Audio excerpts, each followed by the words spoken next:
Many people around the world suffer of mistreatment and injustice. Slaves, which make up 21 million of our worldwide population, according to BBC News, are the ones that are treated as material things, allowing individuals to buy, own, and sell them. Slavery is a problem in many countries around the world, including Ghana. Ghana consists of a population of 27,410,000 people, which 103,300 are estimated to be living in modern slavery. Slavery in Ghana mostly involves women and children, including boys and girls, although children take the largest amount. Forced labor in Ghana is mostly included in commercial sexual exploitation, mining, in the agriculture and the fishing industry, for street hawking, as porters, and even in forced cant weaving. When referring to slaves in the fishing industry, southern Lake Volta in Ghana is where much of it takes place. More than half of the children working in that waters were trafficked into forced labor, and more than one-fifth of them were 6-year-olds or younger. The traffickers controlled the children with violence and by limiting their access to food. Girls in the fishing industry are vulnerable to multiple forms of victimization, like, for example, older boys were sometimes kept in their employment through sexual rewards and marriage. Accra, which is the capital of Ghana, has 30,000 children working as porters, which are also called kayayis. Girls are trafficked for sexual exploitation and for them to serve as domestics. Boys are often involved in forced labor in the fishing industry, although they are also trafficked internally for sexual exploitation. Ghana is on the state's Department Tier 2 watch list, which means that the government does not fully meet the Trafficking Victims Protection Act's minimum standards. The government in Ghana is making significant efforts to meet even the minimum standards for the elimination of trafficking. During the reporting period, the government took action and helped this country and the people who were suffering. They provided protection services to more child trafficking industries, they raised awareness in these issues, and they even developed agreements with other countries for the prevention of cross-border sex and labor trafficking of Ghanaian citizens. This country passed comprehensive anti-trafficking laws in 2005 that referred to prevention, protection, and prosecution. The penalty when breaking one of these laws is no less than 5 years in prison.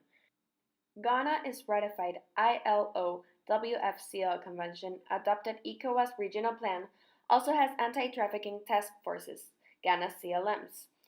However, the government did not demonstrate effort on this topic when comparing to the previous reporting period. The government did not convict any traffickers under the anti-trafficking law. Insufficient resources for investigation and prosecution led to inadequate evidence collection and hindered prosecution efforts.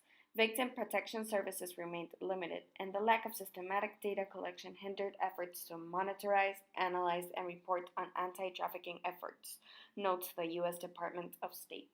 They encouraged the government to make significant efforts to meet the minimum standards the country has for the elimination of trafficking.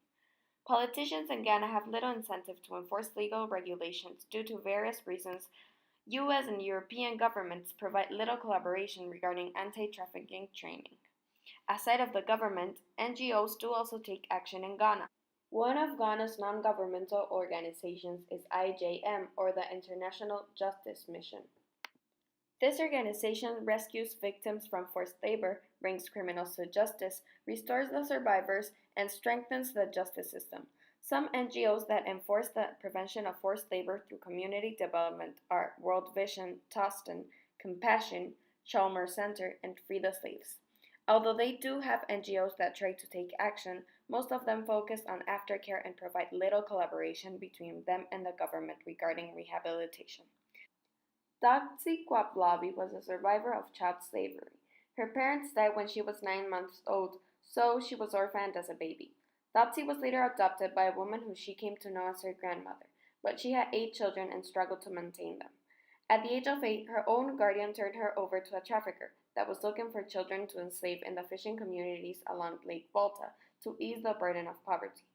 The trafficker promised to send money in exchange of the work that Dotsie did. For years, she did labor and was a sexual slave who lived under the threat and could not walk away. Each of us can help this idea of slavery disappear step by step. For example, we can start by supporting the NGO community that focuses on developing communities. People can educate families and relatives on the harms of trafficking. To encourage action on this topic, you can share either on your Facebook, Instagram, Twitter, or any other social platform you have this horrible problem that many people around the world are leading with. We can use social media as a source of spreading information and awareness. As Abraham Lincoln once said, those who deny freedom to others deserve it not for themselves.